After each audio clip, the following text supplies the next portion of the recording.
اعوذ باللہ من الشیطان الرجیم بسم اللہ الرحمن الرحیم وانتم عاکفون فی المساجد وقال النبی صلی اللہ علیہ وسلم وهو يعتکف عن الذنوب۔ محترم سامعین اور ناظرین کرام، السلام علیکم ورحمۃ اللہ وبرکاتہ۔ آج میں آپ کے سامنے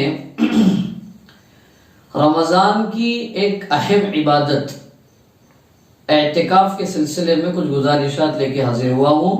آج مجھے اس عنوان پہ دو باتیں آپ حضرات کے سامنے عرض کرنی ہے۔ نمبر ایک، اعتکاف سنت مؤکدہ علی الکفایہ ہے، یعنی ایک محلے میں، اس محلے کی مسجد میں کم از کم ایک آدمی کا اعتکاف میں بیٹھنا ضروری ہے۔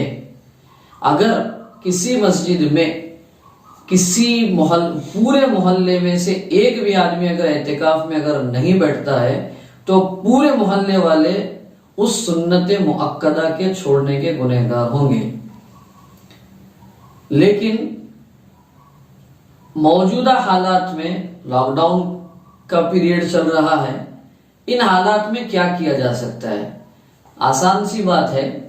لاک ڈاؤن کے پیریڈ میں مسلمان بھائیوں سے میری گزارش ہے کہ ہم کوشش یہ کریں کہ ہر محلے کی ایک مسجد میں ایک ساتھی اور ایک بھائی تو ضرور اعتکاف میں بیٹھے۔ اس میں لاک ڈاؤن کی گائیڈ لائنز کی کوئی خلاف ورزی بھی نہیں ہوگی۔ ہاں، اس میں زیادہ تعداد کا کوئی معاملہ ہو تو تعداد کم ہونی چاہیے، تو ایک آدمی کم از کم اگر اعتکاف میں اگر بیٹھے تو سنت بھی ادا ہو جائے گی، بقیہ محلے والوں سے وہ سنت کا عمل ساقط بھی ہو جائے گا، ادا بھی ہو جائے گا، اور لاک ڈاؤن کی جو گائیڈ لائنز ہیں اس کی خلاف ورزی بھی نہیں ہوگی۔ یہ ہے موجودہ لاک ڈاؤن کے دور میں اعتکاف کرنے کے سلسلے میں ایک گفتگو۔ دوسری بات اعتکاف کے سلسلے میں جو کہنا چاہتا ہوں میں، اعتکاف کا معنی ہے اصل میں الگ ہونا۔ اس کی اسپرٹ اور روح اور مقصد کیا ہے؟ مقصد اس کا یہ ہے کہ بندہ تمام قسم کے مشغلوں سے، ہر قسم کی مصروفیت سے الگ ہو کر، ہٹ کر، خالص اللہ کے لیے اپنے آپ کو اللہ کے گھر میں لوگوں سے الگ تھلگ کر کے بٹھا لے، بیٹھ جائے۔ حدیث میں نے جو پڑھی ہے، اعتکاف کرنے والا بندہ اصل میں گناہوں سے الگ ہو جاتا ہے۔ یہ اعتکاف کی روح کو بتانے کے لیے کافی حدیث کافی ہے یہ، یعنی بندہ اعتکاف میں بیٹھ کر اپنے آپ کو گناہوں کے ماحول اور گناہوں کی جگہوں سے ہٹا کے، الگ کر کے، نیک عمل کے موقع اور نیک عمل کی جگہ پر اپنے آپ کو محدود کر لیتا ہے، سیمت کر لیتا ہے۔ اس سے اعتکاف کا مقصد سمجھ میں آ گیا کہ اعتکاف میں بیٹھنے والے کو ہر قسم کے گناہ سے اپنے آپ کو بچاتے ہوئے ہر قسم کے نیک عمل کا اہتمام اللہ کے تقرب اور اللہ کی نزدیکی حاصل کرنے کے لیے کرنا چاہیے۔ اگر یہ مقصد اگر حاصل ہوتا ہے تو سمجھ لیجئے کہ ہم نے اعتکاف کیا۔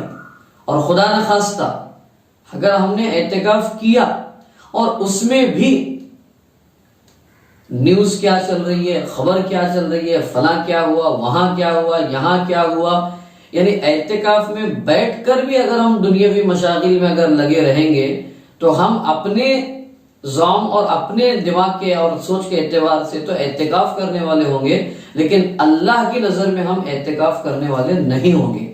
لہذا آپ حضرات سے گزارش ہے اور امید بھی ہے مجھے کہ ایک تو یہ موجودہ دور لاک ڈاؤن کی حالت میں اعتکاف کے سلسلے میں جو بات بتائی گئی ہے کہ ایک مسجد میں کم از کم ایک بھائی تو ضرور انشاءاللہ اعتکاف میں بیٹھیں گے، اور دوسری بات اعتکاف کے مقصد کو سامنے رکھتے ہوئے انشاءاللہ اعتکاف کریں گے۔